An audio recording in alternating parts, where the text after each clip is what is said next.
I call this the September 17th, 2024 meeting of the Lincoln County Commissioners to order. Our invocation tonight will be given by Corey Buckner. Corey is Associate Pastor for Grace Falls Church, and he's also the CEO and founder of Always Endure. Bella Buckner will be given the pledge tonight, and Bella's a first grader with the Riverside Homeschool Program. She enjoys dressing up, dancing, art, playing outside, and playing with the chickens and goats at Gigi's and Granddaddy's farm. She's the daughter of Corey and Brittany Buckner. So would you please stand for our invocation and our pledge? All right, let's pray. Our Father who is in heaven, hallowed be your name. Your kingdom come, your will be done on earth as it is in heaven. Father, we seek you in this meeting where we pray for your wisdom, we pray for your discernment, where we pray that to make wise decisions that are in the benefit of our community. So would you guide us through your Holy Spirit? We seek you and we ask that you would be here right now. In Jesus' name, amen. Amen.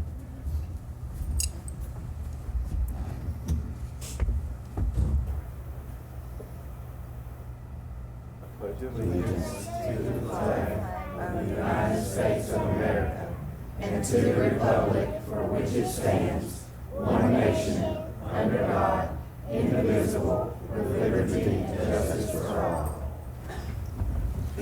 Thank you, Bella, and thank you, Corey. At this time, Madam Clerk, will you call the roll? Brandon Coley. David Sanders. Danny Walker. Here. Ben Brown. Bonnie Caldwell. Terry Lynn Rogers. Here. Jack Atchley. Here. Kate Gewen. Here. Mark Mitchell. Here. Mary Ann Tackett. Steve Spray. Here. Daniel Eldridge. Here. Jason Nix. Here. Anthony Taylor. Here. Doug Cunningham. Here. Pat Haynes. Here. Tori Young. Here. Ricky Bryant. Glenn Douglas. Here. Steve Guntherberg. Present. Troy Frazran. Present. Jason Hambrick. Jenny Rolls Walter. I have 18 present, 5 absent, and 1 vacancy. Okay. Tonight, we will attempt to add our third commissioner in the 4th district. That person, if they are elected tonight, will not be sworn in. We don't have one of our judges. So it will, tonight in the entire meeting, 12 will be a majority. So 12 will pass any business that we have tonight. I have no announcements, and we'll move into public comments. We have 7 people that have signed up to do public comments, and our first one is William Pritchett. Mr. Pritchett? And a little different than during the public hearing, you have 3 minutes, so you will be timed. So once the buzzer goes off, if you will bring your comments to a close shortly.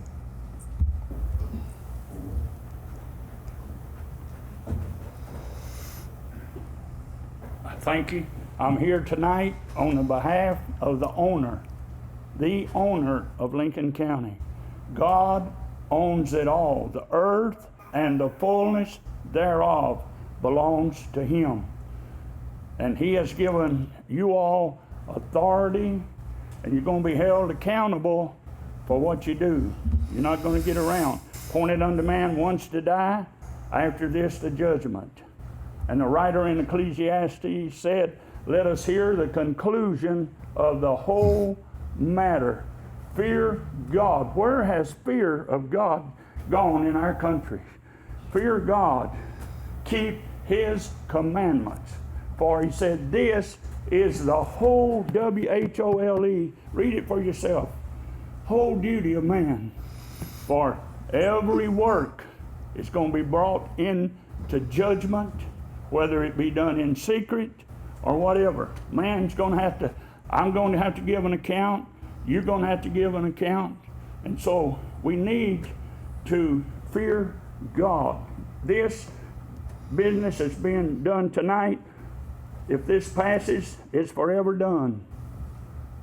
But for all that will happen following this, still going to have to give an account for it. For God is going to bring, appointed unto man wants to die. We're doing judgment work. This is the most serious work that you're doing here tonight, that you're going to do. And I'm asking you here tonight, because money, what has brought us here? Money. The Bible said in Ecclesiastes, money answereth all things. And it does. But he also said the love of money is the root of all evil. And it's going to bring in evilness to our area. There's over 950,000 bad people that they know of that's in this country. And they're coming, folks. They're coming for me, and they're coming for you. And my advice tonight to you would be, get you a Bible and put it on every door. I have a Bible. I don't own a pistol, don't want a gun, don't even carry a pocket knife. But I put this at my door. And they're not coming in over Jesus, I can tell you. But they're coming, they're coming, they're coming.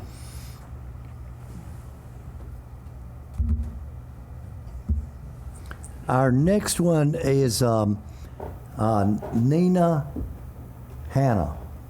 Miss Nina?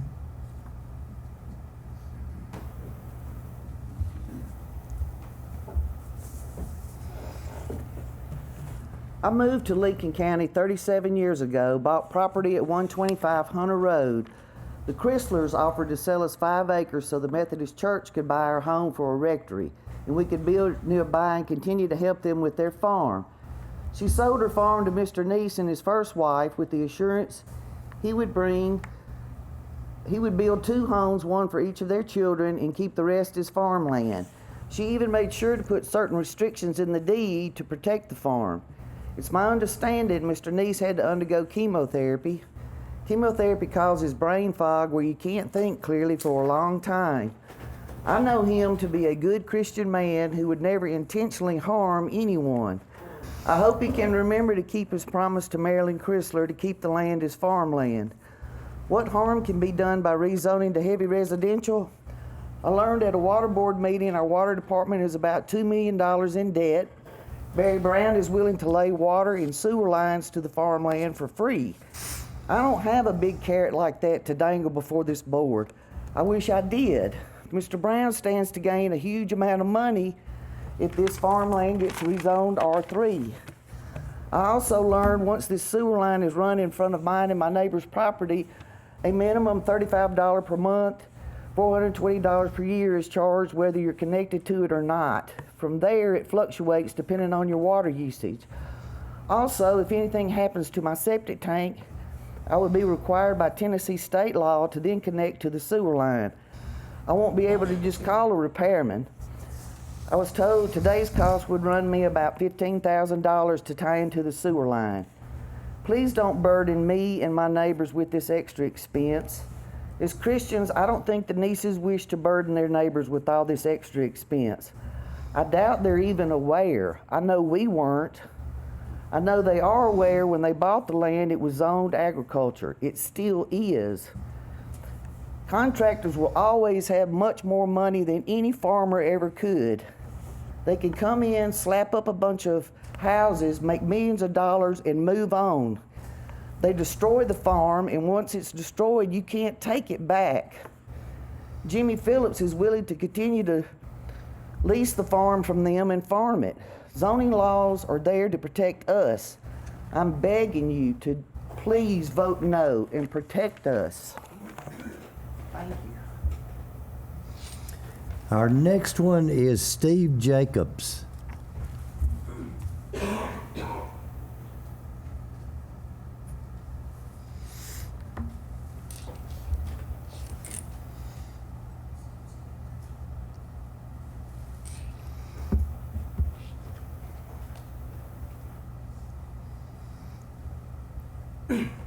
Folks, I don't have a lot to say, other than I ask that you do vote no for this infrastructure. Now, I realize that we need to grow, and I think I speak for myself and also these people in this room. This part of the county has always been rural agriculture. What are you going to do with the deer and the wildlife? You invade their territory, you invade the neighbors, it's going to create more traffic habit. We already have the state line lottery down there. My neighbor Coleman Glass was run over on this road just because of speeding traffic. If you vote this in, you know, there's a lot of infrastructure to be considered there. You don't have to have some more roads, more water lines, more sewer. You can't say that you're not going to pass it on to the taxpayers of Lincoln County, because you are. I mean, you say that, sure you can say it, but eventually it catches up. Like I said, I was at a water board meeting, and I was told that you're already $2 million in debt for water.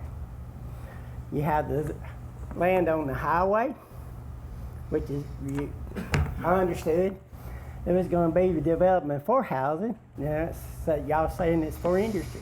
What industry do we have? What's coming? What do you hold contracts for? Folks, I just ask that you vote no on this issue. I can't make that choice for you, but if you know in your heart what Lincoln County really needs and what the elderly people in this county needs, we need jobs, and sure, the elderly people need to be protected too. So folks, I just kindly ask that you vote no on this issue. Thank you. Our next one is Betty Glass.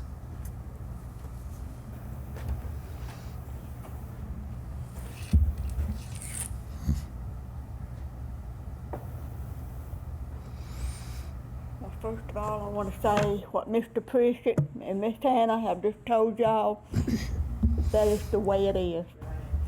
I've lived on 46 Oak Creek Road all my life. I've raised my family there.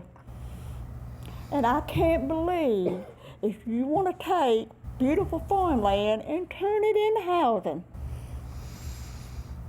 I just don't understand it. And I wish that y'all would wake up and realize money is not everything. Peace, enjoyment in the country, having your home there. Older people, they don't fix income, but you probably don't care. But we care. We care on our road. We all are getting there at some point in time. We don't make that kind of money. But I just wish you would just take into consideration and just put no out of this, because we don't need it out there. We won't be able to get out of a driveway to back out safely or anything. None of you are thinking about all of this. All you're thinking about is this. That's all I got to say.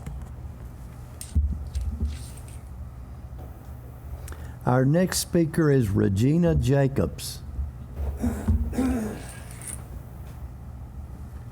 Is Miss Regina here? Okay. Then we have, and I'm not, it's, the last name is Jacobs, but I'm not, is there another Jacobs here? Okay. Then I have Maria Roth. Miss Maria?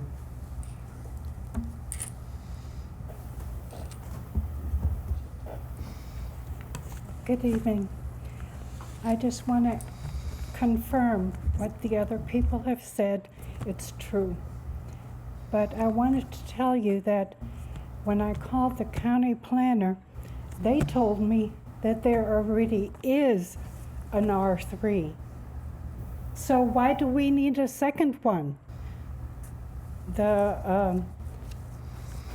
It's the Bailey Park subdivision. You've probably seen it when you drive towards Huntsville.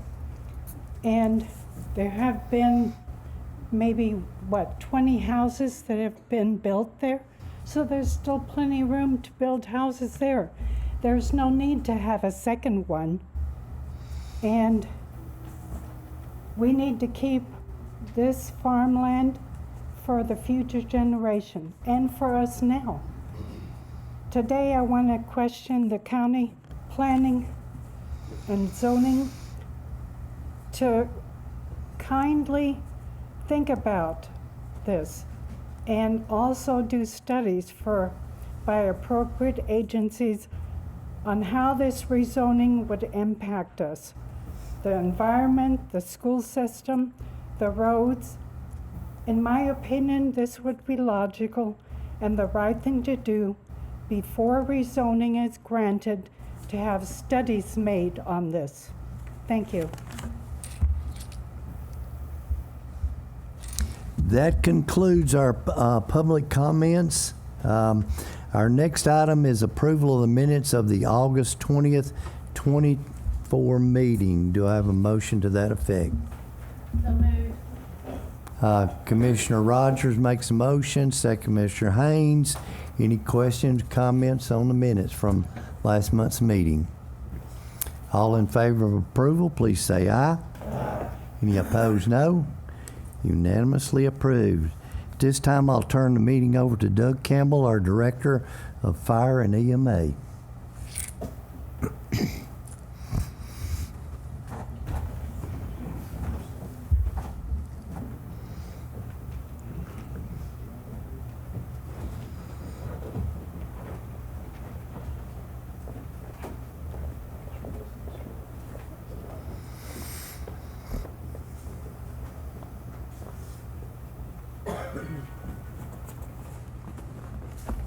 Commissioners and audience, I'd like to introduce Mr. Rick Laws to explain a little bit ahead of what is involved and what we're about to do here for these firemen in recognition of their efforts at a structure fire.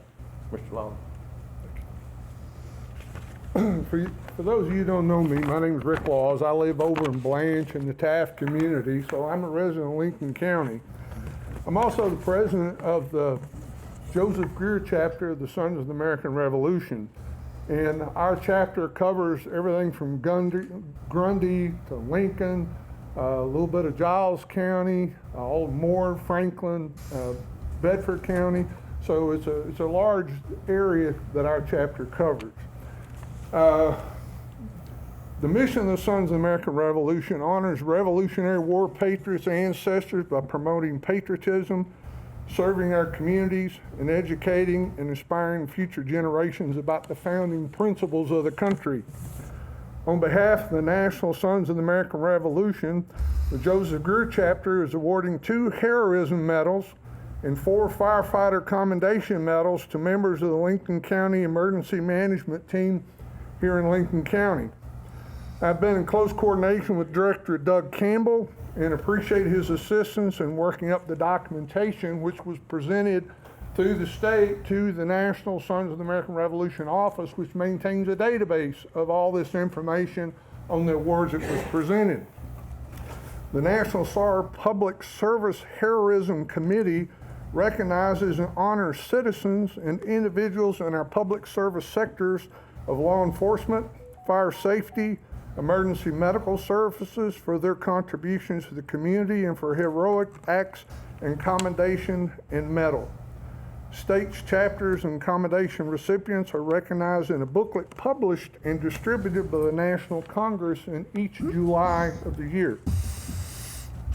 To give you a flavor of the significance of the awards in this surrounding area, the Heroism Medal, there was, one award in the whole state of Tennessee for 23 and 24, and one in Alabama. And for 22-23, there was none awarded in the state of Tennessee and only one in Alabama. So it's a very significant award. It's a very prestigious award, and we have some very deserving local heroes. Now, I'm an old soldier. I retired as a Chief Warrant Officer in the United States Army back some time ago, and I've met a lot of heroes. And these guys come to work every day and put it out there every day. So when you get a chance, give them a slap on the back and tell them thank you, appreciate the service. Thank you very much.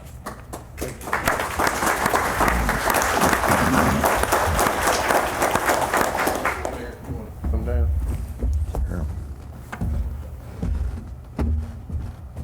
So I have an introductory here that Mr. Laws kind of helped, and this is part of what was submitted to the National in order to earn this recognition here of the individuals. It just kind of embodies the sentiment of the Lincoln County Volunteer Fire Rescue and the actions that they put forth every day. Just recently, we have one of our commissioners here who was recognized on Facebook that goes along with this for his actions just at a regular call that was taking place. So it happens daily. The circumstances of this call were a little extraordinary in the way they happened. On August the 5th, we had a structure fire. It came in as a report that there's possibly people trapped. So I'd like to read this narrative, and I guess we'll can each one of them as it goes through. Yeah, that'd be fine. Okay. All right.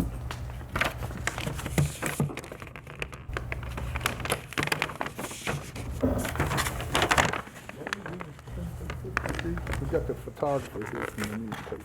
Sure. Yeah, I'm here. Yeah, that. I don't know who's who. Okay. So call it first, and we just have to get this.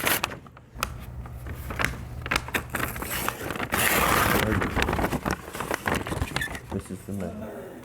We'll call it. He's the first one. Colin Stovall. So Colin Stovall is our captain at Station 407 Park City, was the first firefighter to arrive.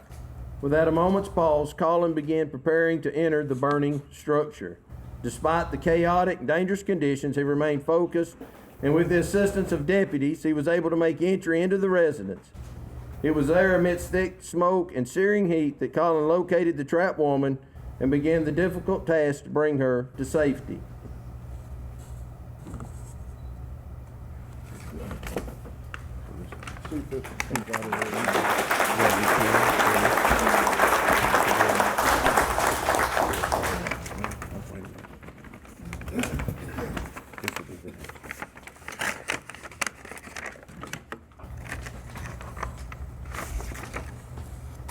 Lucas Little.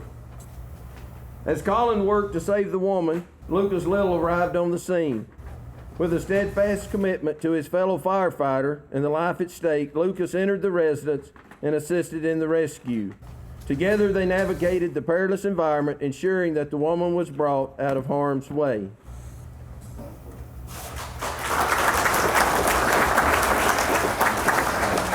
So really we can do all three of these because they fall in. It will be Vern first, Vern? and then Jeremy.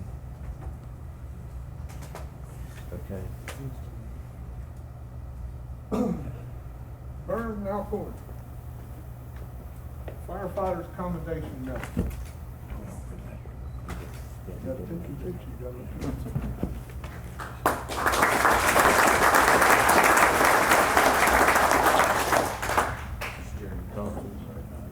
Jeremy.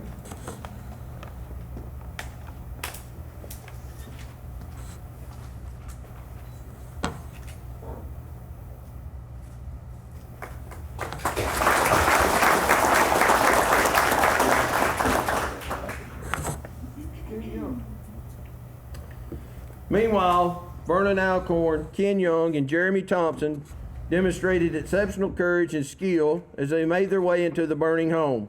Their primary mission to extinguish the flames and prevent the fire from spreading further. Their swift actions were critical in controlling the blaze, protecting not only the structure but also ensuring the safety of their fellow firefighters.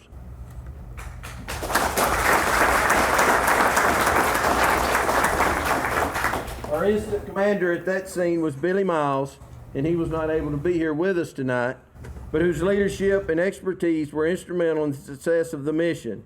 As incident commander, Captain Miles ensured that every aspect of the operation was conducted with precision and care, from coordinating the rescue efforts to manage the pump operations for the interior attacks. We'll get him his medal the next time he's able to get to the office. such is the life of a volunteer. Sometimes other things hinder us.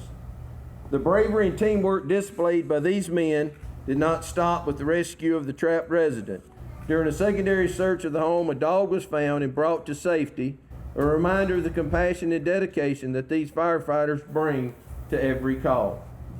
We must also acknowledge the broader team of first responders, including the EMS and Sheriff's Department personnel who played a vital role in this operation. Their coordination and support were essential in ensuring a successful outcome. Today, we're not only recognizing the heroism of these individuals, but also celebrating the values that they represent: courage, duty, and an unwavering commitment to the safety and well-being of our community. Their actions on that day serve as a powerful reminder of the sacrifices that our first responders are willing to make in the service of others. As we move forward, let's express our deepest gratitude for their service and honor the incredible bravery and teamwork that saved lives and brought hope to our community. Thank you.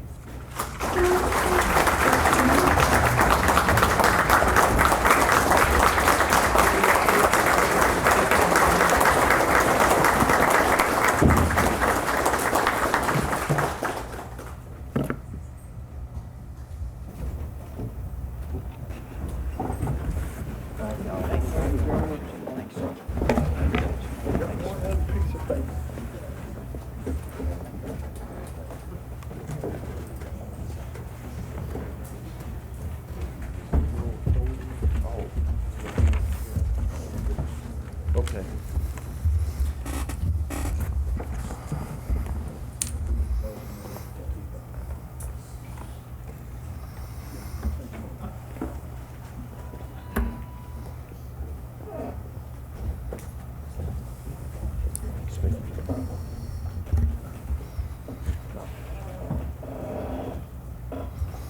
Thank you, Doug. Thank you, and thank you, gentlemen.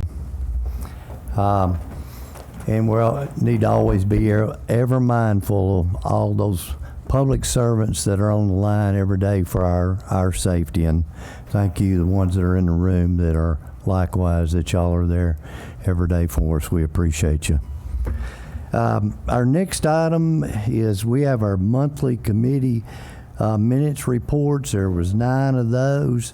I need a motion acknowledging the receipt of those. Commissioner Frazran makes a motion. Do I have a second? Second. Commissioner Atchley makes a second. Any questions on those? All in favor of acknowledgement, please say aye. Aye. Any opposed, no. Unanimously approved. Our next item, consideration for approval to elect chairman of the county legislative body. That term would expire September 2025. And the pro tem is absent tonight, who normally would take the chair for the election of this. At this time, the commission can elect a temporary pro tem. At that time, they would take the chair, and then we would elect the chairman for the next commission year. So if y'all want to make a nomination or nominations for a temporary pro tem, this would just be to carry on for the election of the chairman. Doug Cunningham. Okay, Doug Cunningham's been nominated. Second. Do y'all want to make a motion that he be elected by acclamation and nominations in? All in favor of that, please say aye. Aye. Any opposed, no. Doug, if you would come and take the chair.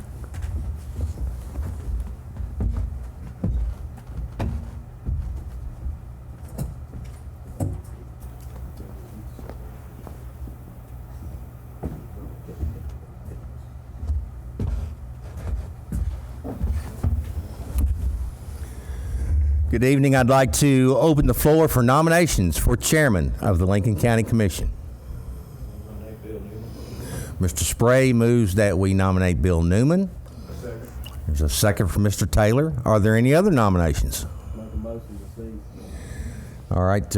Like to maybe incorporate in this to a motion that all nominations cease and he be elected by acclamation. Good with that? Good with that, Mr. Taylor? All right. Any discussion about this motion? Hearing none, all those in favor of Bill Newman becoming or continuing to be our chairman of the Lincoln County Commission, say aye. Aye. And those opposed, nay. Mr. Newman? Congratulations. Thank you.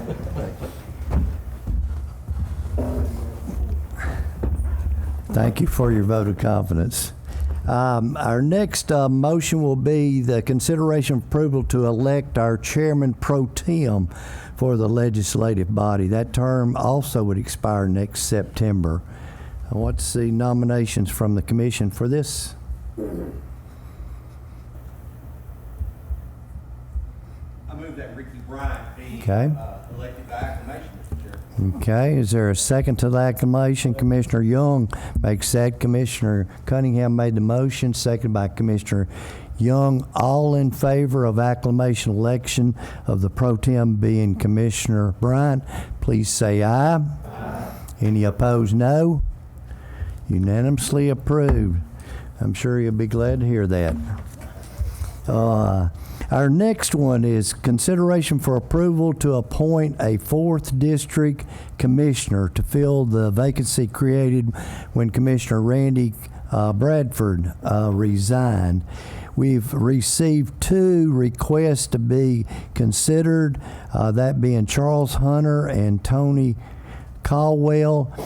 Any nominations have to come from Commissioner, and the only requirements are they're a registered voter in District 4, and if we haven't received those, if somebody's nominated here that's not one of those 2, they would need to either be here to say they're willing to serve or that they have signed a paper to that.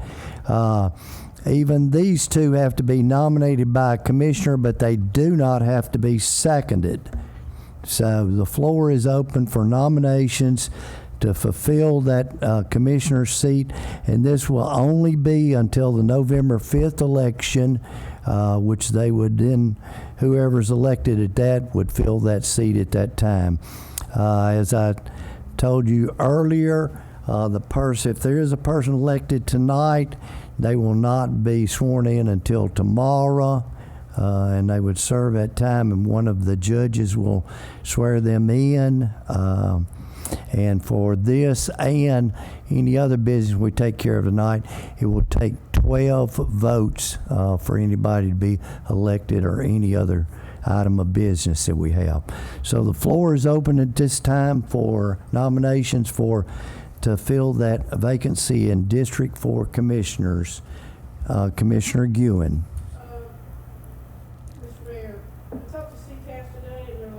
And what they recommend that we do tonight is we don't touch this, since there's only 1 month left, and that we let District 4 vote whoever they want in November. Well, I don't want to disagree with, but I think we have rules that by the number of days that his resignation was, we do have to try to fill that. Well, we went by, it's supposed to be 120 days is what they told me, not 90. That we put it at the end of October, and in the October meeting. Okay, but it goes from the date of his resignation. That's right, 6/18 is what my letter showing. Okay. 24, Is there, in October. okay, our attorney does, Well, I mean, you know, CTAS, they're a bunch of lawyers just like I am, and they've got opinions, and I've got mine, and I think you need to go forward. 120 days from receiving notice. We're supposed to get that done at least by October the 16th. It says the county legislative body shall be required to make an appointment to fill a vacancy within 120 days. I disagree with CTAS. okay. So the floor is open for nominations for that vacancy. I'd like to nominate Tony Caldwell. Okay, Tony Caldwell has been nominated. I'd like to nominate Charles Hunter. Charles Hunter's been nominated. Any other? Okay, hearing none, we'll end the nominations, and we will be using our machines on this. The way we'll do this, Tony Caldwell was nominated first. on your machine to vote for Tony Caldwell, vote yes. A vote for Charles Hunter is a no. Is everybody clear? Oh, you've already put it in there? No. Ron says Hunter yes, Caldwell no. Yes, I loaded it earlier Okay, today. all right. I'm sorry. So let me repeat it several times then. Okay. I had to have it loaded. so- Okay, I'm sorry. Chairman, do you have a code?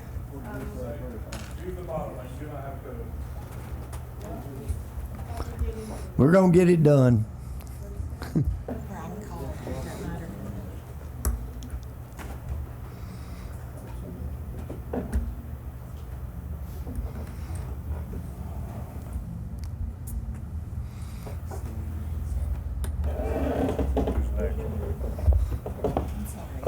It's all right. Okay, yes is Hunter. And a no is Caldwell.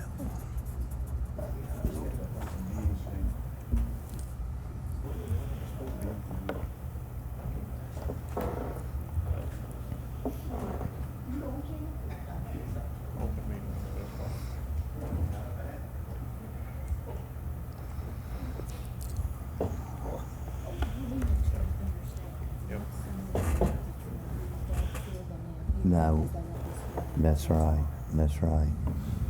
Mr. Chairman, can you clarify, it says, filling District 4 vacancy, yes for Hunter, no equals Caldwell, and then abstain. Everybody else good? And then what did you say it like? So,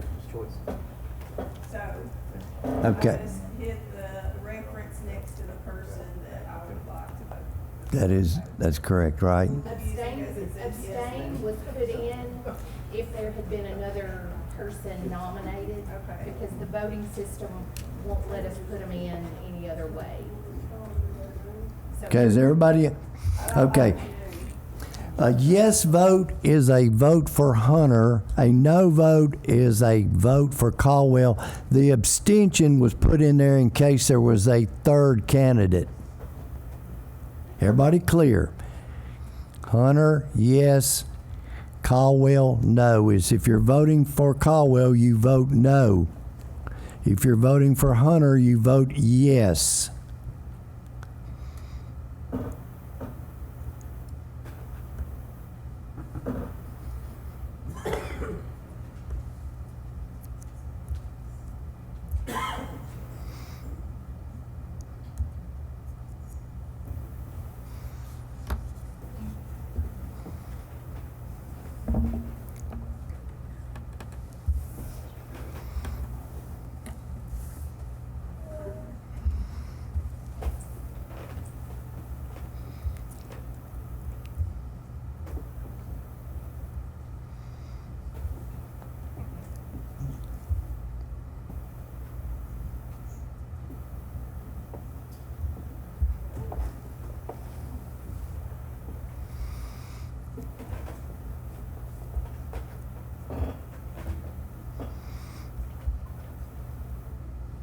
Okay.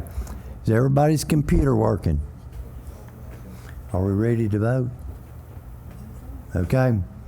If y'all will vote.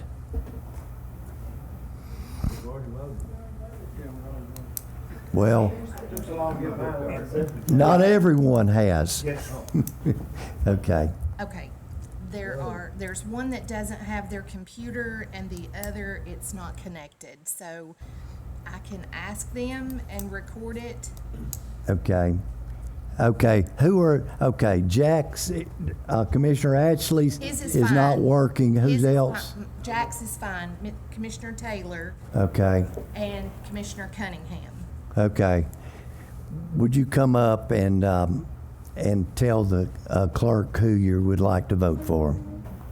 And try to keep that between you and her at this time. Mr. Mayor, can't have a secret vote. Well, I don't guess y'all get to vote then. Is it not? Okay. Y'all chill. We go. Okay. Huh? No. Doug? are you saying we can't have them come up like I just did, Commissioner Taylor? Practice. Pardon? I don't think that would be a good practice. Well, the others are voting in secret. I mean, It's gonna show up there. I'm gonna mark it. she's adding it. I will mark She's it. marking it for him. Okay, Commissioner Cunningham. Mr. Chairman, I thought it was state law that we had to say the person's name out loud. That was state law. Well, if it is, we're not abiding by it tonight. Come on up here.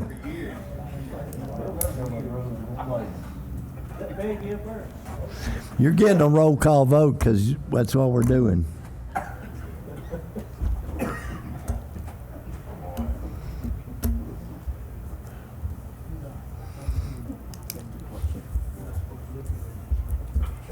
Don't make eye contact.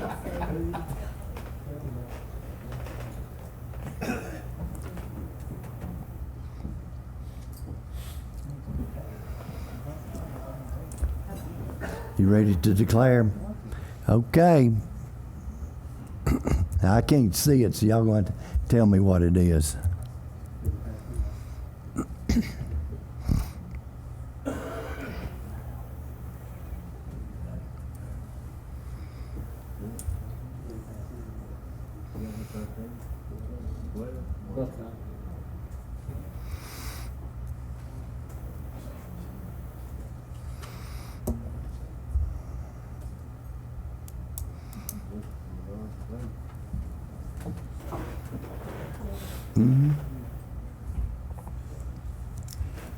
Mr. Caldwell received 7 votes. Okay, Mr. Hunter received 11.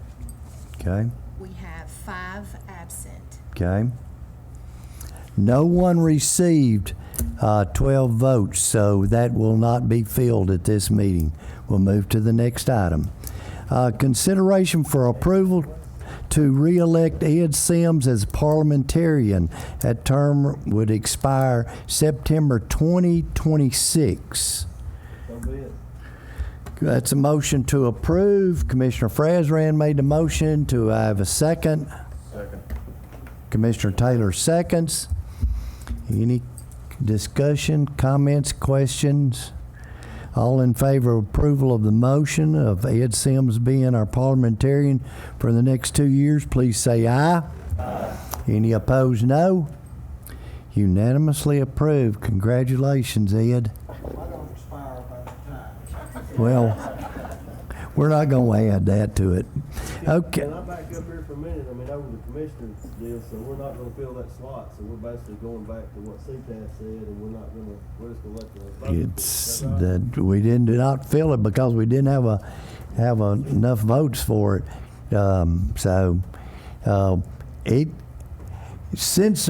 Last time the reason we had to start all over was because of the open meeting law. Ed, are we going to be able to vote on it again at the next meeting without going through starting all over? I don't know the answer to that. Okay, we'll let y'all know.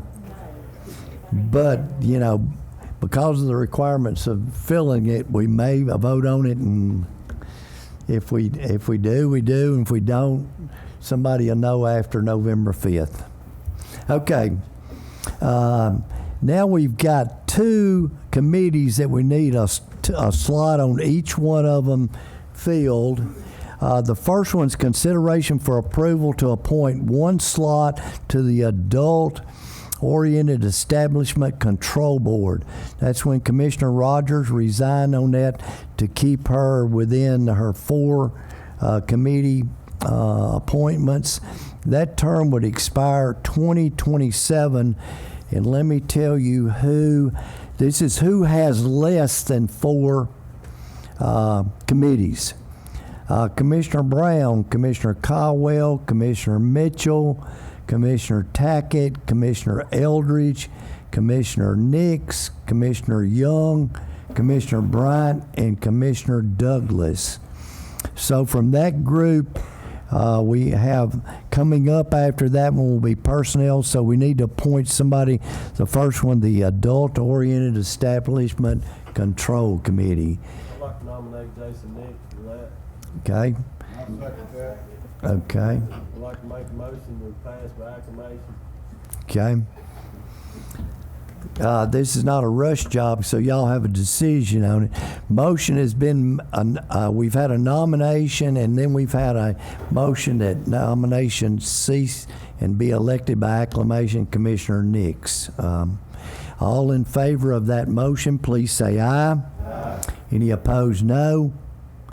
Woo, you're really lucky tonight, Commissioner Nix. Okay, add that to your resume. Next one is consideration for approval to elect one slot for the Personnel Committee. That's when Ben Brown declined to serve another term. That would go through September of 26. Those same people with taking off Commissioner Nix is now ineligible. So you want me to read the list again? Okay. Commissioner Brown, Caldwell, Mitchell, Tackett, Eldridge, Young, Bryant, and Douglas. Daniel Eldridge? Okay. He's dropped. Are you accepting the nomination? If there are no more nominees, but I would encourage somebody else to be nominated. I make a motion with Ricky Bryant. I think he's, yeah. Okay, Brandon Coley's been nominated. Eldridge and Coley have been nominated. Commissioner Rose Walter.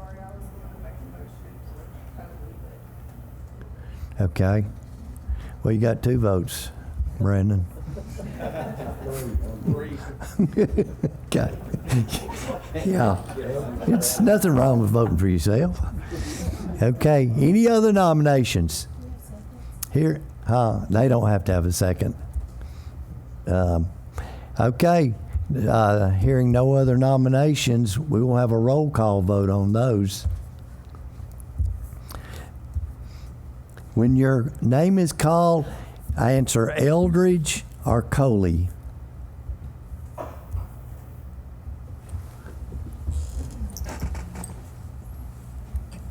Commissioner Coley. Sanders. Walker.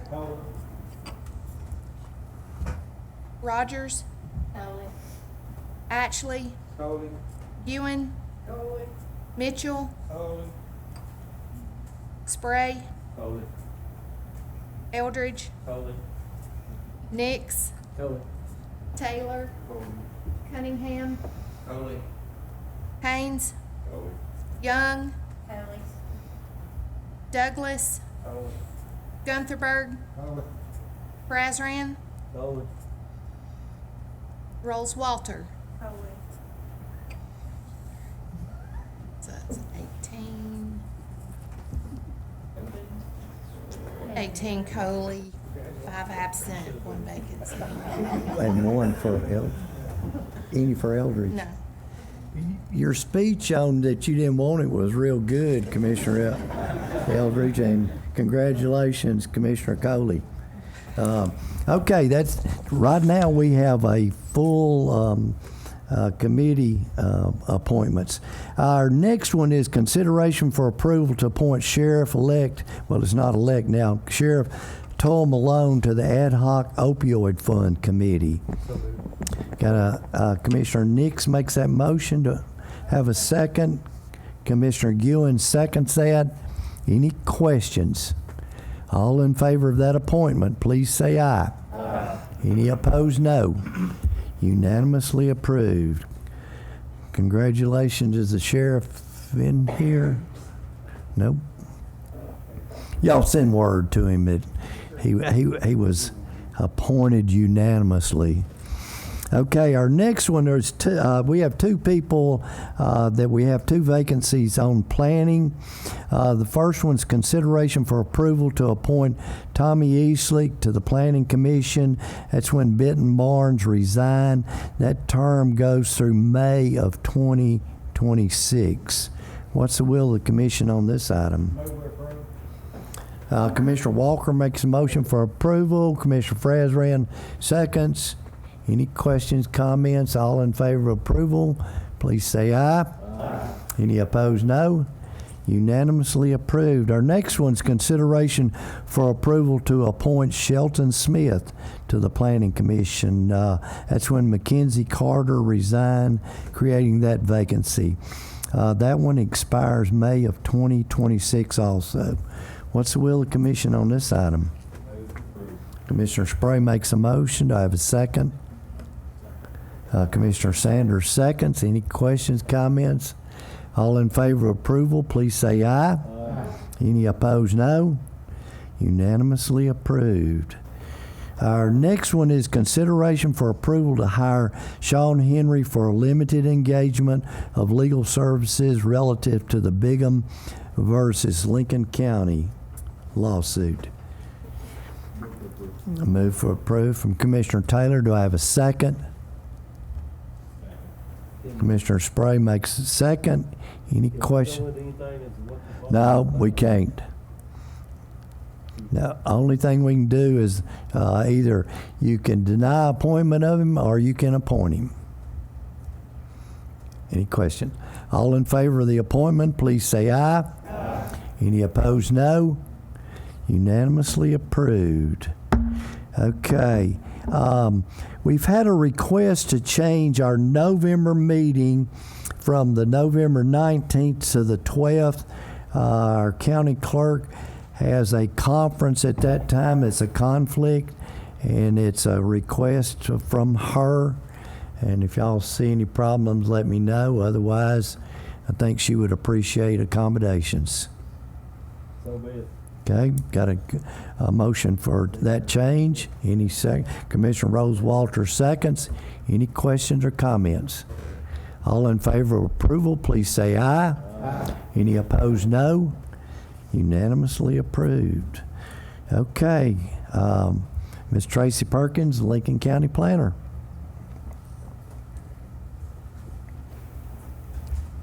Thank you, Mayor.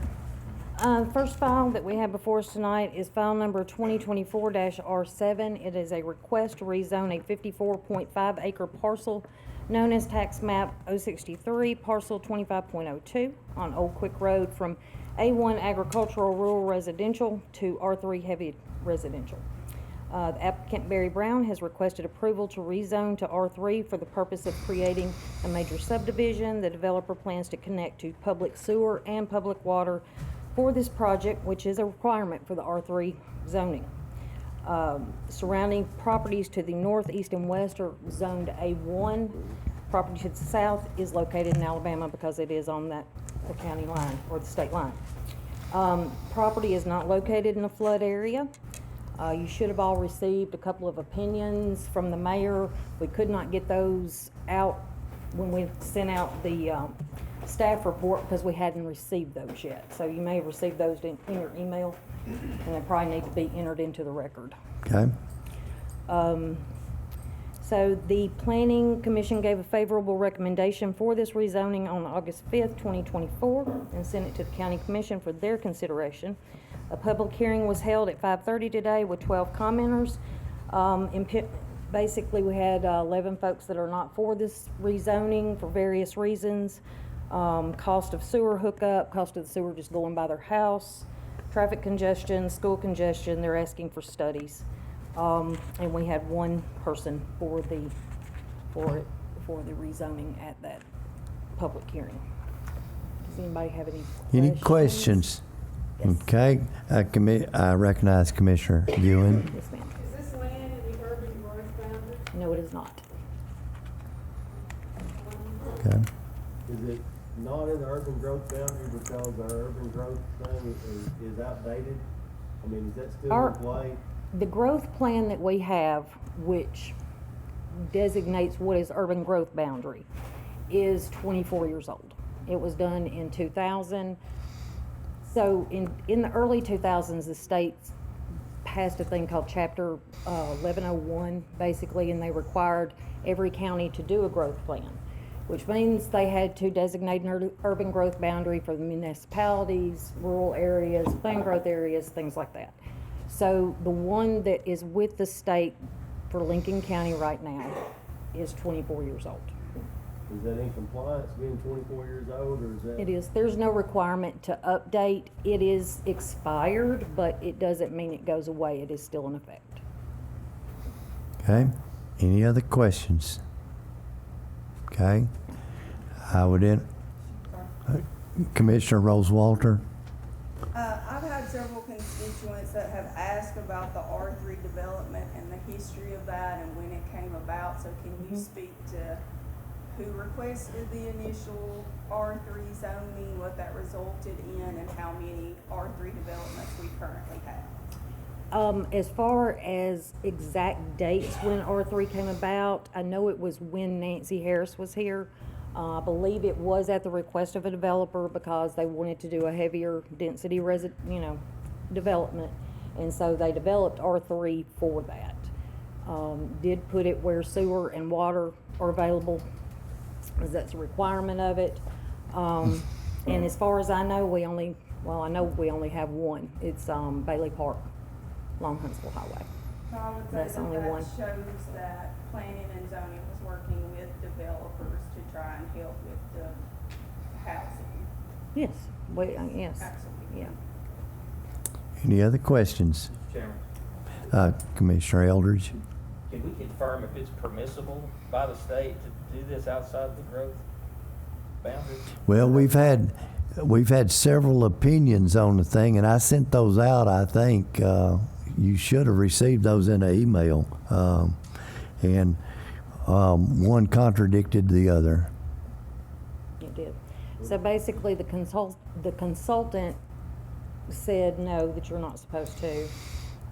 The attorney that was consulted, Sean Henry, mentioned basically the growth plan is old, and that should be taken into consideration possibly. There is no current law on zoning outside of the UGB, and there's no current case law. There's nothing to say that you can't, other than the growth plan and the wording in that said that you would not, basically that the legislative body would not change the land use for that property for anything outside the UGB. And I can I don't know if y'all remember what it said. Basically it says, hold on a second, let me get the exact wording, because it's, and I'm sure you've all read it.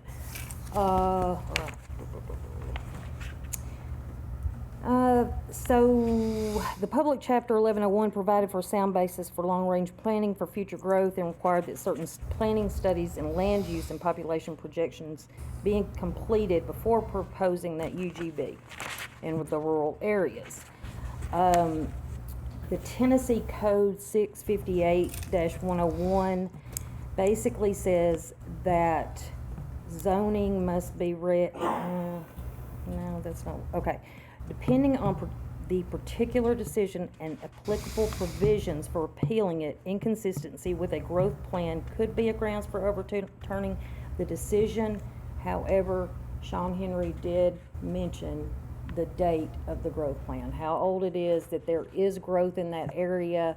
That's Hazel Green. We're seeing that growth out of Alabama, and that's probably where the growth is going to end up being if you do redo your growth plan.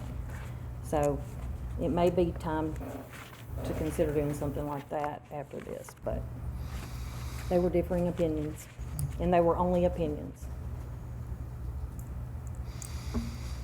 Okay, any other questions? Can you comment? Yeah, you're a commissioner, you can comment. I mean, I'm a representative of this case, and I understand what everybody out there is saying about this property over there being changed. As y'all know from one of the last meetings, I'm against planning and zoning, because I think once you buy land, y'all be able to do with it what you want to. A lot of folks buy land, they want to build a building, they gotta go get permits, permission. I don't think it's right the American way. With that being said, all of our houses, you know, started out on farmland. And I understand that for industry to come into our county, we need more housing for industry to come in. Everybody talks about revenue. I heard a lot of talk out there from everyone talking about the water department, $2 million behind. Well, what would 150 homes do to that? It would generate more money for that. It would generate more property tax for that. I understand the roads and infrastructure are bad. Y'all come to Howell Hill where I live. We got 1,200 houses out there that just showed up in the last 10, 15 years. Imagine what I go through. I mean, I understand 150 is bad, or not bad, but it's just, it helps the county out more than folks realize. Because we generate revenue for the county. There's no clear-cut law that says we can or cannot vote against or for this, from what I understand. And I've done extensive research on this, and I can't find it nowhere. So it's basically like a coin flip. And I don't know which way to go. But that's just my thoughts on it. I hate telling somebody that they can't do this and they can't do that because they bought the land. That's just my thought. Okay. Commissioner Rose-Walter. Since I was elected, I've tried to attend almost every planning and zoning meeting that there is. And I advocated heavily early on the need for planning, especially I'm in District 8 because we see it, we know that it's coming. And I wanted for us to do a comprehensive plan. And we voted, and we paid, we're in the process of having one done for $50,000. And I don't think that we need to just jump. We know that we need housing, but we've got to plan. My first thing when I saw this about, you know, hey, housing out here, and by the way, the developer's an amazing asset to our community. I stated that at the water board meeting. He is involved. He does wonderful things that most people don't even know about, giving and supporting others in the community and trying to bring things to the community. Wonderful asset. But I have concerns and huge reservations about this, you know, and studying, my first thing is I look, okay, there's nothing, no impact statements. So I called the school system. Has anybody contacted y'all about this development? It's in my district, South Lincoln, that's where my kids go. Well, it's at capacity. You can't add any more out there. It's 656 kids. We already exceed the core capacity. Well, what do? Well, you'll probably have to rezone and send those to Highland Rim. We've already got the other subdivision over there. And then that may end up, we may have to start and end school at different times. And I was like, what about busing? Because I know that's an issue for working in the school system. That's also going to be a problem. And he went into all that. You know, we're gonna vote on something, every action has a reaction. And you don't wanna vote for housing just because without looking and taking all these other things into consideration. Highland Rim, we know that we're adding on over there. We're gonna have some openings, but we're gonna fill it up real quick. Unity's basically at capacity. You know, we're in the middle of this comprehensive plan that's supposed to be looking at all this stuff. I called TDOT. I said, do we have any road study? I'd like to know. I've driven out there. It seems dangerous to me. How many cars are back and forth on this? They were surprised that Planning and Zoning hadn't contacted them on the front end to discuss what would happen because it's an adjacent road to a state highway. And they really felt like they should have been contacted prior to this being sent to us. And I went to the last Planning and Zoning meeting and I, you know, made some points. I'm one of the ones that brought up concerns that it wasn't in line with our comprehensive plan or our growth plan. And was it legal? You can't pick and choose when you want to apply rules and when you don't because something's old or something's new. If these are the rules and they're in place, then I feel like that we should adhere to them. And we had an email that went out this week and it says, as you know, the Planning Commission and Steering Committee have been working with Coy Engineering to develop a comprehensive plan for Lincoln County. We've all been asked to contribute. What do we think strengths, weaknesses, all these things are? This plan is intended to help us proactively think through our future growth and development. As an important part of this process, we want to hear from the citizens of Lincoln County and get their input. And I realize this is just my district. All of Lincoln County is watching. I think they want us to plan. They don't want District 8 just to be dumped on, and this is going to affect District 4 too. We do need housing. R3, that's a lot of houses, and the R3 development we have is beautiful. He's done an exceptional job with it. It's on a major thoroughfare. We just voted last month on denying something because of increased traffic, basically. Something else. It was not on a major thoroughfare and concerns about traffic. So maybe I shouldn't reference that, but it is something, you know, the traffic out there is a concern. But I have no feasibility study, no impact study, nothing. We've denied other things before because we didn't have plans to look at.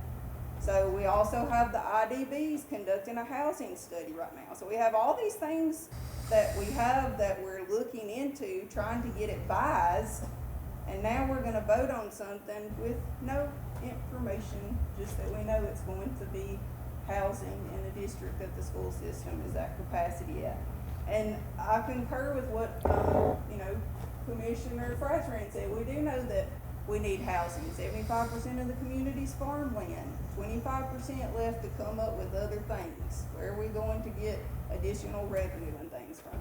Yes, we need industry, we need housing, we need to plan for how it comes and control it so that we get something we can stand by and be proud of, and not something that's just rolled down a hill and in our lap.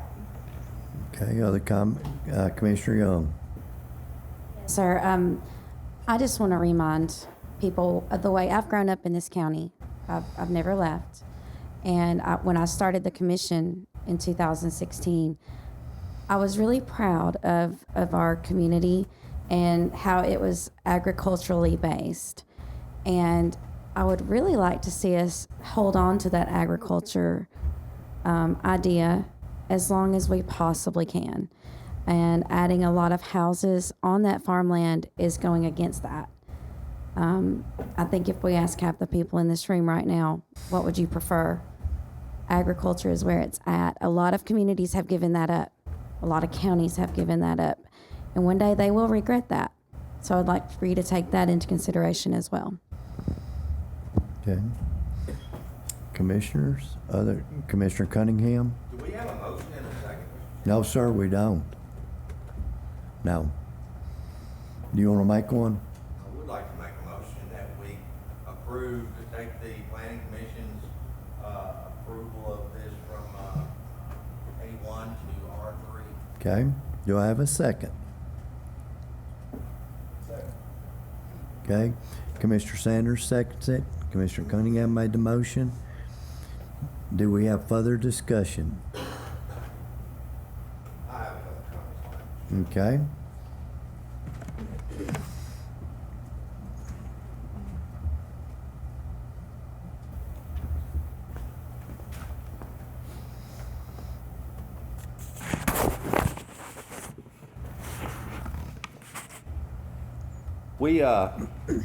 We need housing, folks. I don't think that's any big secret for you guys. We have people that want to live here, but we don't have available housing for them. We have young adults who have lived here all their lives, and they've got jobs, and they've gotten married, and they want to live in Lincoln County. But there's not any houses for them to live in. There are people in this very room right here sitting in this circle who have kids that have looked high, far, and near to find a house in Lincoln County and could not find one and ended up buying a house in Alabama, because we couldn't find any houses here. That's a dadgum shame. And I really don't think God cares whether we build some houses up here in Tennessee for our children to live in.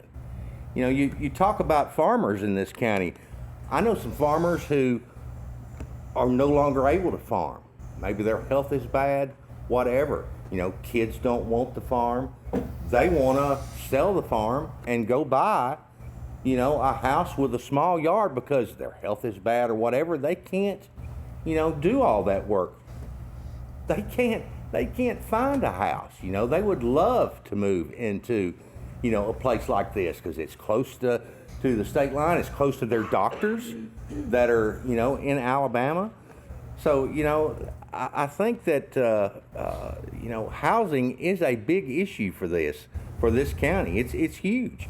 At this new Bailey Cove subdivision, this has been brought up several times, but, it's the only major subdivision we've had built since we passed countywide zoning in 2014. The only one, 10 years ago. 65% of the houses that are built there now are occupied by either retired people or people that are older working folks without children, don't have children. 30% of the homes that are in that subdivision right now are homes being occupied by younger folks who either have kids or are of childbearing age, I guess. And I couldn't find out what the other 5% is. Can't get all the information out there. But, that's a pretty good representation of what you're going to find here in Lincoln County. That's who's coming here. We've got a whole bunch of people. We talk about, gosh, all these people are coming in here. And it's a lot of it is just our own kids and family that, want to buy homes. So it's not people moving in from everywhere. I've got a daughter that looked for months to find a house. And like I say, I know that there are commissioners sitting around this table whose kids did the same thing. We have industries that needed to fill critical jobs within those industries. They had prospective employees come here to interview, wanted to accept one of the many jobs that we have available here in Lincoln County, but there's not any houses for them to live in. No houses for them to move into. When I first ran for commissioner, people said, they told me the big thing, we need jobs. I want jobs in this county. I want my kids to be able to work and live in this county and not have to move away to some other place, because that's pretty much the way it was 30 years ago. There weren't many jobs, and there was a lot of kids did have to move away. But now, we've gotten the jobs here, and we don't have the housing. People also said at the time, hey, we need more restaurants, we need more retail, we want grocery stores, whatever. Well, we've worked on those industries, and we've worked on this infrastructure, and we've gotten the jobs here. And we have more jobs on the way. Grammar is fixing to have a major expansion. Heerotech is about to expand. Dayton Freight, gets started here just in a few months. We have jobs. Just about every company that we have in this county is hiring. And that's not to mention all the retail, all the businesses. Man, there's businesses all over the place that are hiring, whether it's, insurance companies, banks, retail, clothing store, whatever.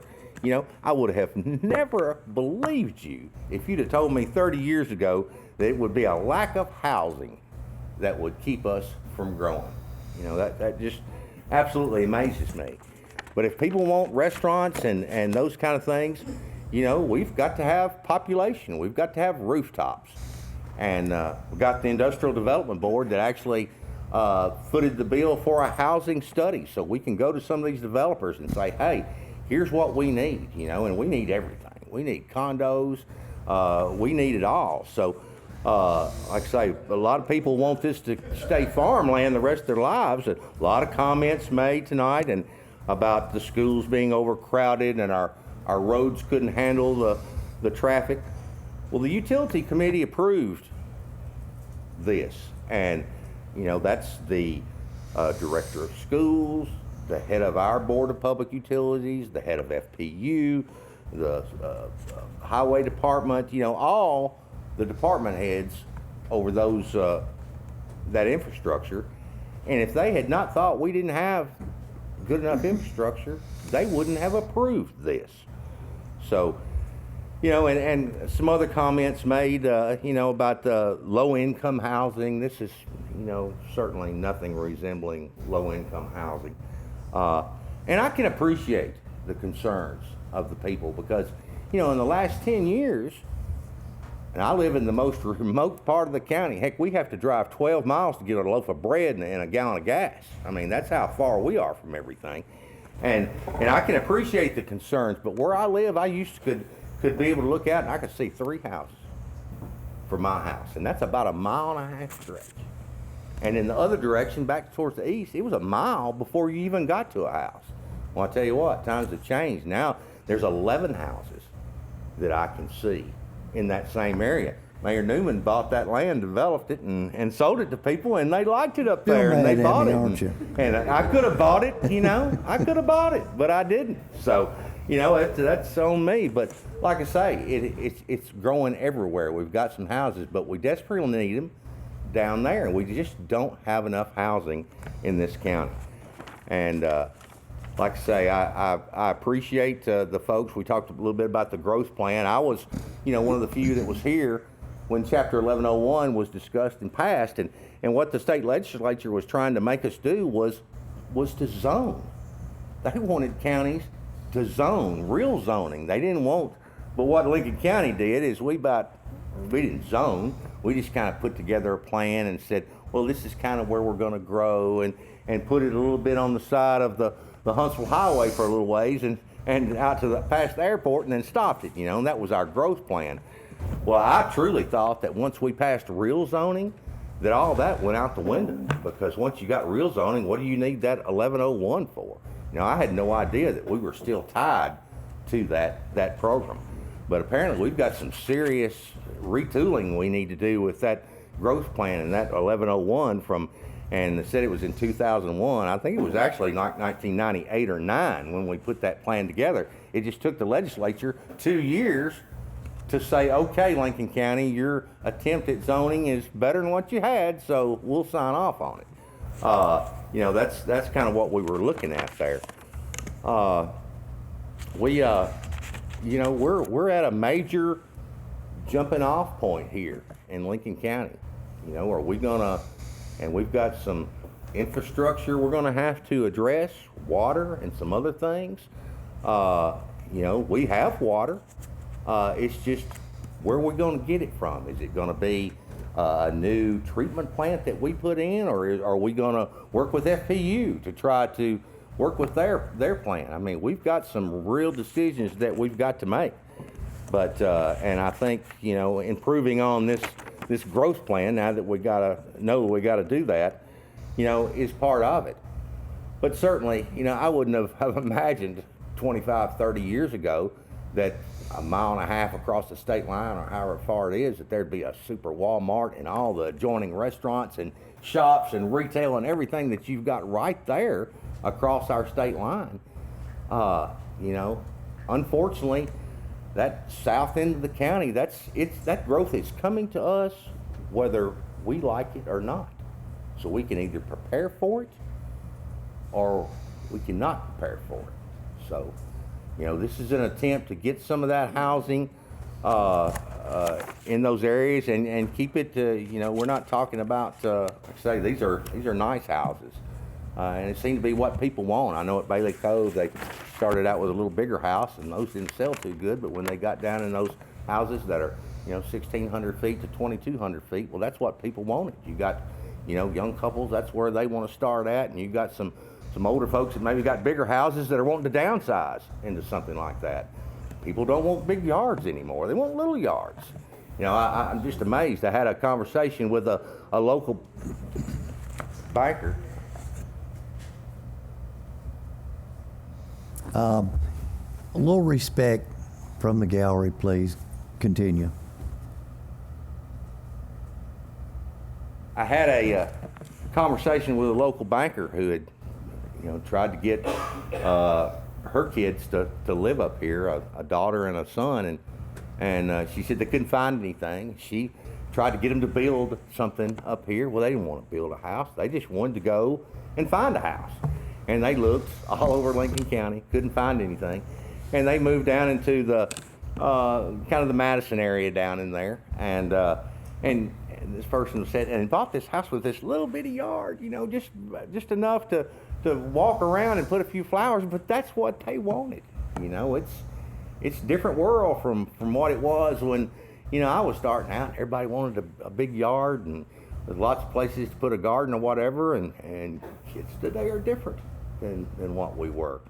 And a lot of the older folks, you know, like I say, don't want that big area to take care of. So, you know, we've got some big decisions to make, and you know, think very carefully, because if we get in a situation where we're just going to cut it down and not have any growth, not have any housing, not bring in any more jobs, then those of us that are left here are going to pay a heck of a lot more for your property taxes and all your stuff, because, you know, only a few of us, if we don't grow some, those expenses are going to increase even more.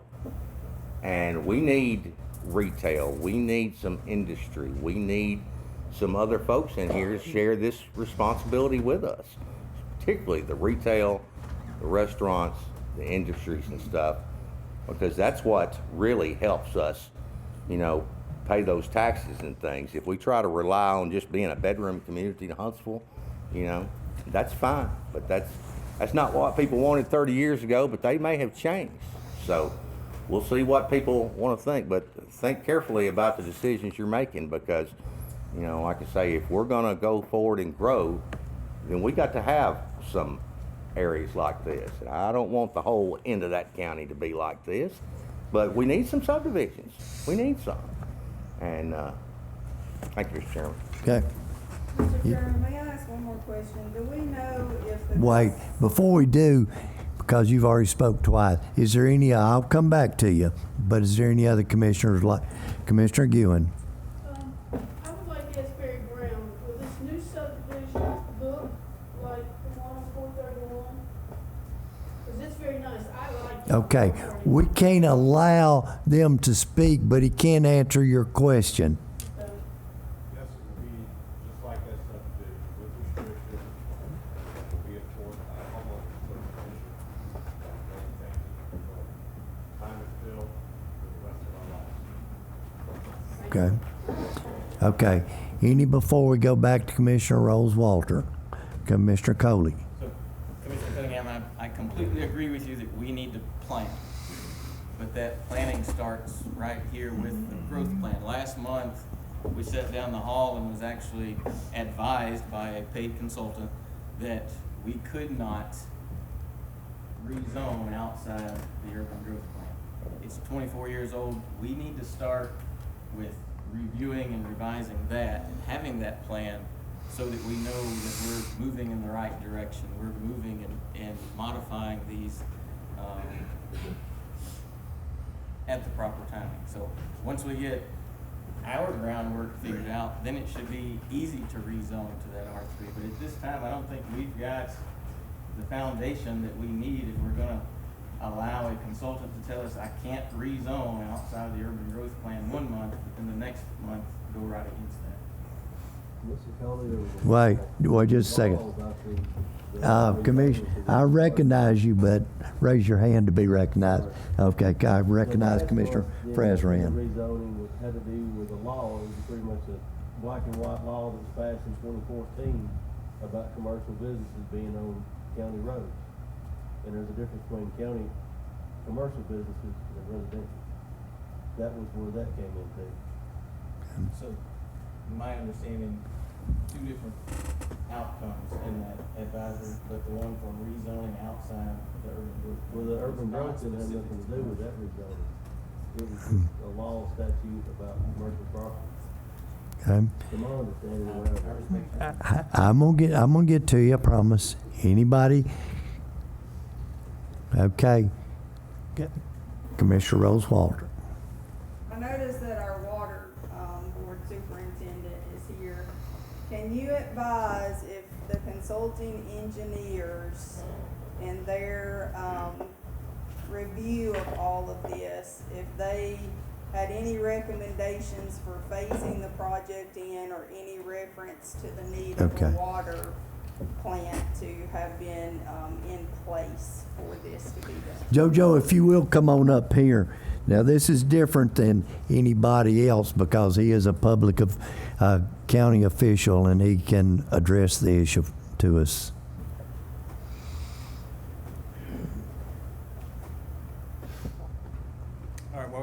again? And the referral from the consulting company that the water board uses, was there any reference in the recommendation to phasing in the construction or the availability or need of the water plant to do the project? Yes.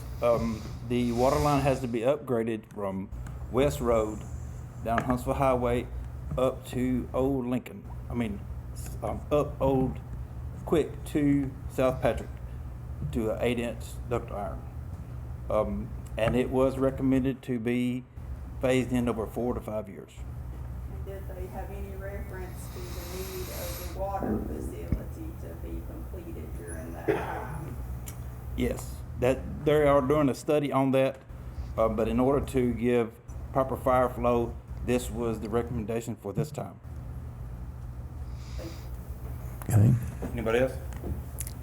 Any other questions for Mr. Clark? No. They for the 150 lots, it was wanted it to be phased in over 5 years and not all at once. That was their recommendation, 4 to 5 years.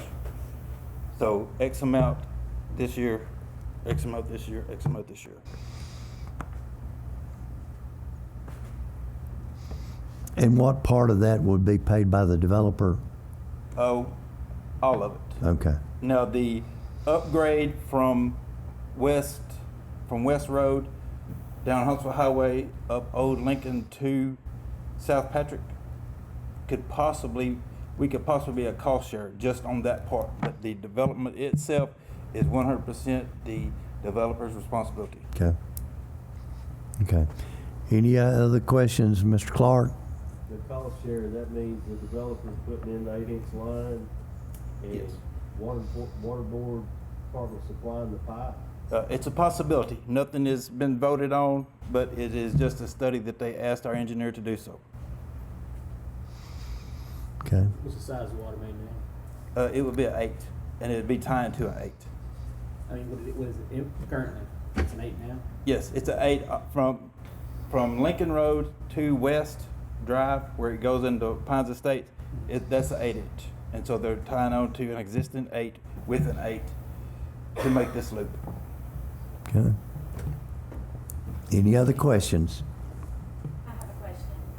What about fire safety, the hydrants? Is that going to be able to be covered as well? Yes, with this loop, it will be. How But- so? Because it will give us more water volume in this area in order to provide fire protection. Any other? Mr. Chairman, I'm a little confused. So this infrastructure waters is not any kind of upgrade, it's just an additional waters. Well, it'll be an upgrade to our system because it would complete a loop. Well, Yeah. but you're not going from a 3-inch to 8 or 6 No. to 8? No. You're just putting in new 8-inch line? Yes, to conduct fire flow for this development. Any other questions? Thank you, JoJo. Thank you. Okay. Any other comments or questions before we vote? Seeing none, if you will, the motion was to approve, so a yes vote would be approval of changing the zoning from A1 to R3. A no vote would be a rejection and it would remain as a A1. And I would ask, it's on now, okay? And Commissioner Taylor, you're gonna need to walk up and let the clerk add yours.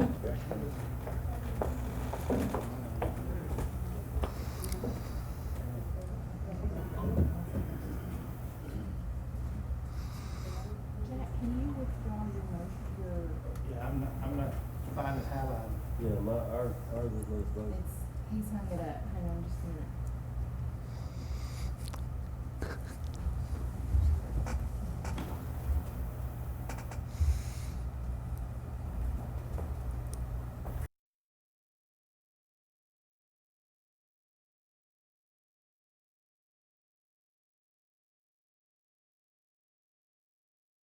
Okay.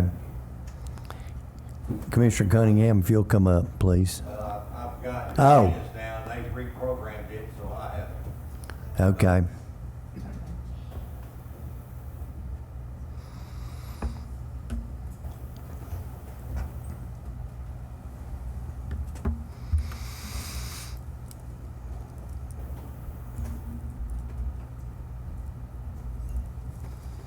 Okay.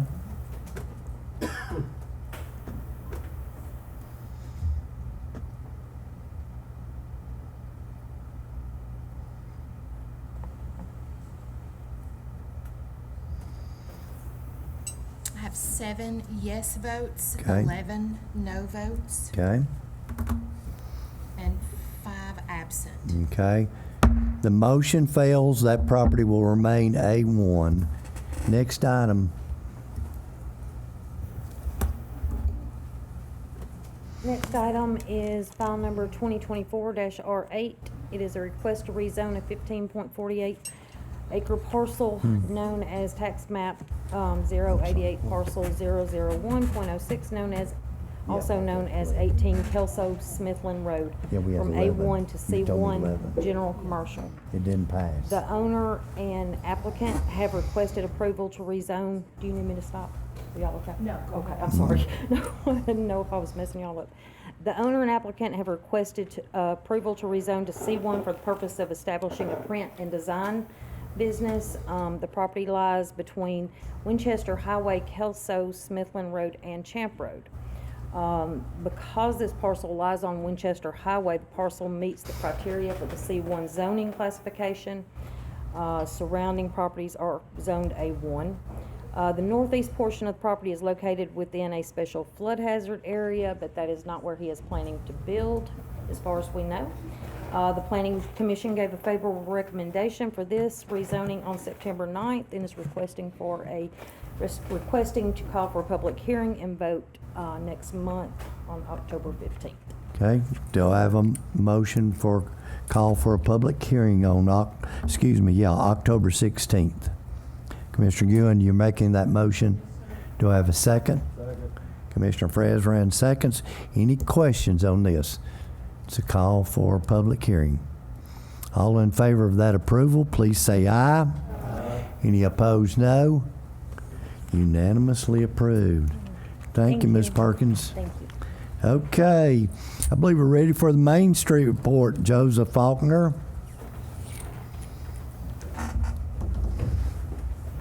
Is this the first time for you? Yeah, y'all been through it tonight. Yeah, it's. I picked the wrong night And to come. you are All right. the president. And you've been the president for how long? A little over a year now. Okay, all right. Well, welcome. Thank you. Good evening, everyone. Just a quick update on Fable Main Street. This year, our Youth Leaders Council, we have 16 students, and they're representing all 3 high schools as well as a homeschool program. The first meeting is this Thursday, and we're looking forward to getting to know them and kind of seeing Fayetteville and Lincoln County through their eyes. One of their first tasks is going to be taste testing from the new ice cream shop that we're about to open here on the square. It's going to be open within the next week or so, so make sure you go out and check that out. In July, we started a new initiative to increase the foot traffic in the evenings downtown with upcoming openings of additional food and beverage businesses. We have worked with the merchants to stay open late till 8 on the 3rd Thursday of each month, and that 3rd Thursday is coming up. So on first Saturday in July, our crowd size was 5,800. In August, it was 4,900, and in September, it was 5,000. These events continue to bring large crowds and shoppers to our merchants downtown. Usually the hotter months typically slow down. Not a lot of people want to be outside when it's blistering hot, but we expect October to our numbers to pick back up again. And then registration for vendors is open on our website for this upcoming first Saturday. I don't know if y'all have heard, but we're hosting a new singing competition called Rhythm and Boots. It's a competition based on a Tennessee song. It's going to be October 11th and 12th. The song must feature Tennessee or a city in Tennessee in the lyrics. So top singers to perform on October 11th, and then a top 10 will be performing on October 12th.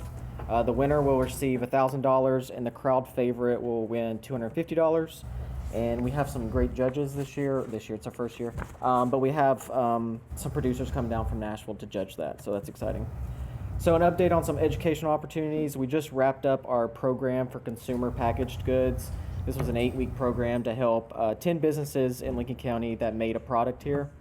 The program was paid by the Tennessee Placemakers Grant. We also recently offered a social media video editing class, and then we continue to offer ancillary services for not only our members, not only our merchants downtown, but also a lot of businesses throughout the county. So we're currently working on 2 grants, the Downtown Improvement Grant and the Tourism Enhancement Grant.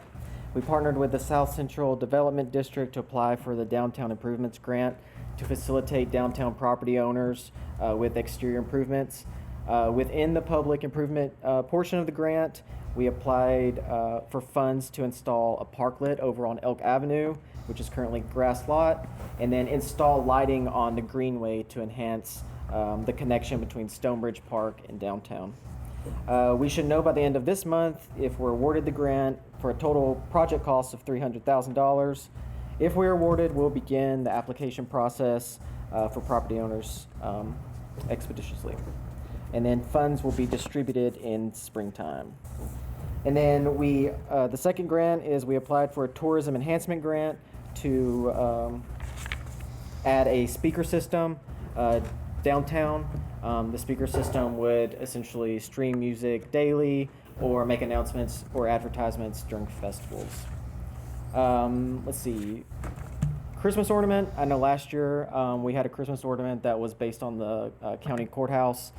This year we had the public vote and they chose the design of the Lincoln Theater. It was a competition between Lincoln Theater and the fair. The Lincoln Theater won, but we don't want to lose the fair one, so next year it's going to be the fair's ornament. So pre-orders are open on our website for both the current one and last year's. If you didn't catch one of the courthouse, those are still for sale. So I'll wrap it up. Upcoming events, we have Spirits with Spirits and a bonus flashlight tour of the cemetery stroll on October 26th, and then a Christmas dinner on Main on November 2nd. And both tickets for those can be found on our website. Any questions? Joseph, thank If you. there's nothing else, I have a very excited daughter to go to the rabbit show, first year of a rabbit show at the fair, so I'm gonna head out. Thanks, guys. Thank you. Okay, I believe we're ready for our Budget Committee report. Finance Director Jason Nix. Thanks, sir. Budget Committee of the Legislative Body, Lincoln County, met pursuant to the due notice at the EMA office on September 3rd at 6 p.m. Public comments, there were none. Item 1, no items under the county mayor. Item 2, Chief Deputy John McDonald and Deputy Chief Patrick Murdoch. Chief Deputy McDonald informed the committee that the Law Enforcement Committee had met earlier this afternoon and that it is the recommendation of Sheriff Malone and the Law Enforcement Committee to stay with the current medical company, QCHC, for this fiscal year. Finance only received one RFP for medical services on August the 29th, and we would like to wait until the first year to send out a new RFP. Commissioner Eldridge concurred with Chief Deputy McDonald and the committee's recommendation. B, under item 2. Can we go to the reconvened Budget Committee since it relates so much to this item, if you got that handy? I do. Let's go with that. The Budget Committee reconvened this afternoon at 5 p.m. in the basement of the courthouse. Item 1, which was the only item, Sheriff Malone informed the committee that he had spoken now with Representative QCHC and all parties in the agreement to rescind the August 6th letter written by Mayor Newman, and that QCHC and the Lincoln County Sheriff's Department continue working under the same terms and conditions as the previous agreement. Motion made by Commissioner Bryant and seconded by Commissioner Spray and passed 6 yes, 2 absent to recommend approval of having the County Attorney Ed Sims write a letter to rescind the August 6, 24 letter and prepare an addendum to extend the original contract with QCHC through June 30, 2025. Unanimously passed the Budget Committee, right? No, who was there? 6-2. Okay. All right. What's the will of the commission on this item? Commissioner Spray makes a motion. Commissioner Ashley seconds. Any questions? Now's the time to ask them if you got them. Otherwise, all in favor, please say aye. Any opposed, no. Unanimously approved. Before going back to the original date of the budget, last piece of the reconvene was the Mayor Newman did give an update to the Wells Hill Park project. So jumping back to the original meeting of the Budget Committee on September 3rd. B of that same section, surplus of a 2018 Chevy Tahoe, see attached. Motion by Commissioner Hambrick, seconded by Commissioner Bryant, and passed unanimously to recommend approval of surplusing the 2018 Chevy Tahoe. What's the will of the commission on this item? So be it. Commissioner Fresran makes that motion. Do I have a second? Commissioner Ewan seconds. Any questions, comments? All in favor of approval, please say aye. Any opposed, no. Unanimously approved. All right. Item 3, Personnel Chairman Ricky Bryant. Motion by Commissioner Bryant, seconded by Commissioner Spray, to reaffirm and give the current employees a 1% raise retroactive with our new pay scale. Commissioner Ewan amended the motion that we start the 1% raise on January 1st of 2025, seconded by Commissioner Taylor, and passed unanimously to recommend approval of the 1% raise starting January 1 of 2025. Now the motion as amended, the actual pay scale will take effect on July 1 of 2024 for the current employees, and for 1% raise would start once again January 1st, 2025. The amended motion passed unanimously. Okay. On this, under strict procedure, we would vote on the amendment and then the amended motion. Any objection to voting on the amended motion? That would be the 1% increase January 1st, and that we stay with the step raises that were already approved in our budget. Everybody okay with voting on the amended motion? Okay, I'll need a motion to do that. Okay, Commissioner Walker makes motion, Commissioner Young seconds. Any questions? Everybody understand what we're voting on? All in favor of approval, please say aye. Aye. Any opposed, no. Unanimously approved. Commissioner Nix? Item 4, Finance Director Nix.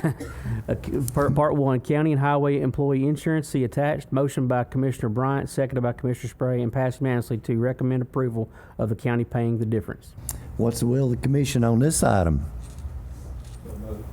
Commissioner Spray makes a motion. Do I have a second? Commissioner Mitchell makes a second. Any questions? All in favor of approval, please say aye. Aye. Any opposed, no.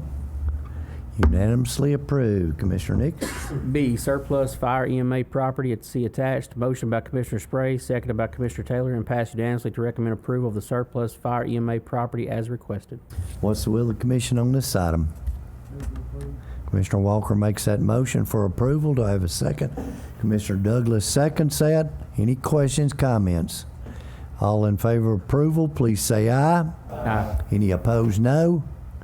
Unanimously approved. Commissioner Nix? Part C, 101 General Fund Budget Amendment, see attached. Motion by Commissioner Taylor, seconded by Commissioner Ewan, and passed unanimously to recommend the approval of the 101 General Fund Budget Amendments. What's the will of the commission on this item? Commissioner Fresran makes a motion. Commissioner Taylor seconds. Any questions or comments? All in favor of approval, please say aye. Aye. Any opposed, no. Unanimously approved. Commissioner Nix? Part D, 141 General Purpose School Fund Budget Amendments, see attached. Motion by Commissioner Taylor, seconded by Commissioner Sanders, and passed unanimously to recommend approval of the 141 General Purpose School Fund Budget Amendments. What's the will of the commission on this item? So moved. Commissioner Taylor makes a motion. Commissioner Coley seconds that. Any questions, comments? All in favor of approval, please say aye. Any opposed, no. Unanimously approved. Commissioner Nix? Part E, 143 Centralized Cafeteria Program Fund Budget Amendments, see attached. Motion by Commissioner Caldwell, seconded by Commissioner Taylor, and passed unanimously to recommend approval of the 143 Centralized Cafeteria Program Fund Budget Amendment. Okay, what's the will of the commission on this item? Commissioner Taylor makes a motion for approval. Commissioner Walker seconds. Any questions, comments? All in favor of approval, please say aye. Any opposed, no. Unanimously approved. Commissioner Nix? Part F, the financials. There were no financials attached due to the year-end closing by the Finance Department. Item 5, Chairman Cunningham. Chairman Cunningham informed the committee that Mr. Charles Glegren was asking for an update on the Wells Hill Park project, which we did receive at the reconvene. There being, with no further business being presented, the motion by Commissioner Cunningham and seconded by Commissioner Taylor to recess to September 17th at 5 o'clock. At the recessed after I already read the other information, Okay. but it was motioned at the end with no further business by Commissioner Sanders and seconded by Commissioner Taylor to adjourn. Okay, thank you, Commissioner Nix. I believe we're ready for notary publics. Nancy Carolyn Mitchell by Commissioner Nix, Brittany Timberman by Commissioner Hambrick, Christian Danielle Gross and Elizabeth Diane Gross by Commissioners Caldwell, Mary Jo Counts by Commissioner Caldwell, Amy N. Finch by Commissioner Spray, Stephanie H. Coble and Jenny M. Moorhead by Commissioner Walker, Dora Barnes by Commissioner Caldwell. Any additions? Commissioner Frazran? One, John A. Davis. I do not know how to spell John. I got it. We'll figure it out. Any others? All in favor? I need a motion, I guess, don't I? A motion for approval. Commissioner Mitchell making a motion. Either one of y'all, looks like the girls are gonna be doing this one. Commissioner Ewan seconds it. All in favor of approval, please say aye. Any opposed, no. Unanimously approved. Floor is now open for any new business. No commissioners have contacted me with anything. So the floor is open if you got any new business you want to bring up. Chairman. Commissioner Just got a real Eldridge. quick clarification here about the comprehensive plan. The email went out, and I just wanted to clarify. The steering committee has been meeting, and we've been working with Croy to develop the SWOT analysis, strengths, weaknesses, opportunities, and threat with the county. At this point, they've gotten all that information and are kind of compiling all that. We've got some draft feedback already. But they are now opening it up. We're hoping to get as much input as we can from the people around the different communities all over the county. And so we're going to be advertising that. The way they do this, and the way all these firms do this, is they have public meetings. And so they're going to conduct one general countywide meeting, and then we'll have one in each of the 8 districts. Certainly, everybody's invited to every meeting.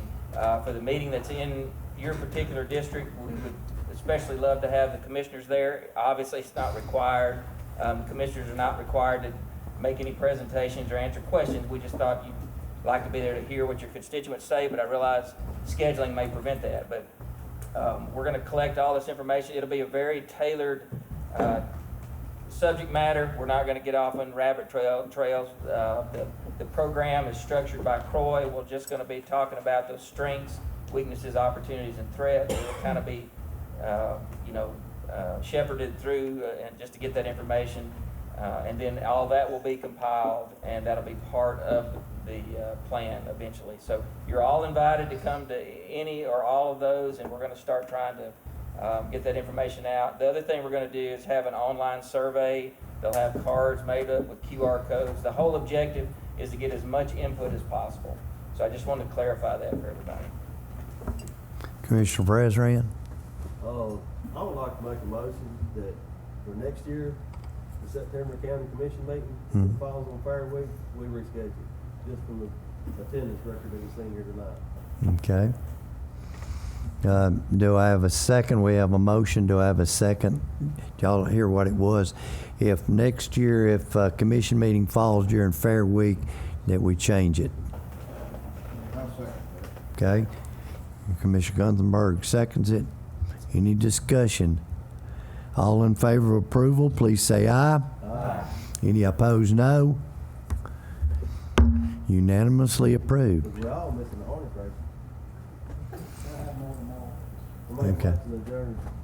Motion to adjourn. Do I have a second? Second. Got a second from Commissioner Rose Walter. All in favor, please say aye. Aye. You're adjourned.